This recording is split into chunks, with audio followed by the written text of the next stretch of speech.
Hey, what's going on, guys? My name is Jake from today'siphone.com, and here's your TIP Daily for April 10th, 2013. Okay, so to start off the day, we talked about the next generation iPad yesterday and possible features and design changes from the previous version to the iPad 5.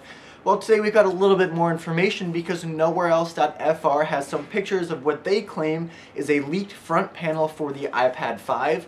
And like we were talking about yesterday, the 9.7-inch display size is the same, but the bezel on the sides of the display is much thinner to mirror the design language that we see in the iPad mini. I think this is definitely a welcome change. You know, the full-size iPad has definitely started to look a lot bulkier compared to its younger brother. I don't want the display size to change because I think it's the perfect size, but the footprint of the device seems a little bit too bulky and too big for me. So if Apple really goes through with this, I think it would be a great improvement to the full-size iPad. The pictures definitely look genuine to me, but if we've learned anything from years of Apple rumor reporting, it's that leaked parts are no guarantee of a product, so definitely take this with a grain of salt. Alright, moving on, there are a couple stories today that suggest that Apple could be looking into flexible display technology for future products.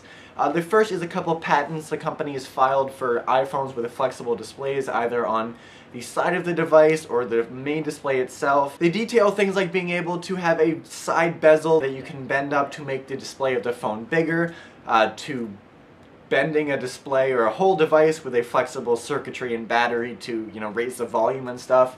It's pretty outlandish stuff. I don't see it hitting real consumer devices anytime soon, at least, in that form, but Apple is definitely looking into the technology. Now, this was reaffirmed by a job listing that Apple posted last week that's searching for someone to fill the position of senior optical engineer. Now, according to the job listing, this person would have to be a display specialist who would lead research and investigation into, among other things, a flexible display technology. So, the tech is definitely on Apple's radar, and whether or not we see it in the iPhone 7 or the iPhone 17, it's definitely intriguing to think of what Apple could be doing with this technology. Okay, and finally in application news, we've been talking about Microsoft Office for iOS for a long time now. There have been rumors of release dates and launch dates for these applications, basically scattered throughout the past year or two. Unfortunately, nothing has come of these rumors yet, but hopefully we won't have to wait that much longer. Apparently, ZDNet got its hands on a leaked Microsoft roadmap detailing the next couple iterations of Microsoft Office and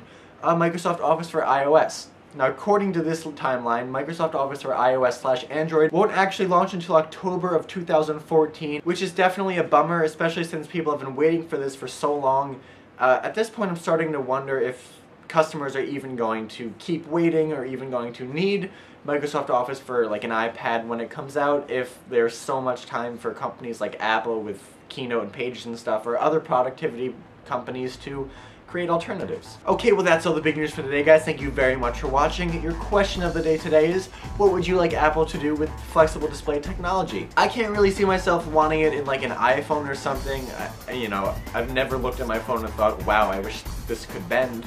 But I think it could be cool in something like an iWatch, that molds to your wrist or something like that. So you can let me know your thoughts in the comment section down below or on Twitter at TIP_Jake. Please don't forget the links to everything I talked about in this video in the description down below, so definitely check those out. And as always, for more news, views, and reviews, please don't forget to hit up today'siphone.com.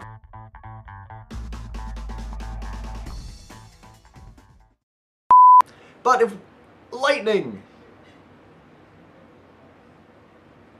Where's the thunder?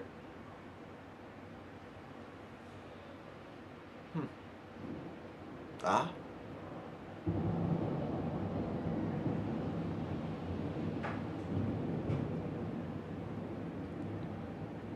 There's the thunder.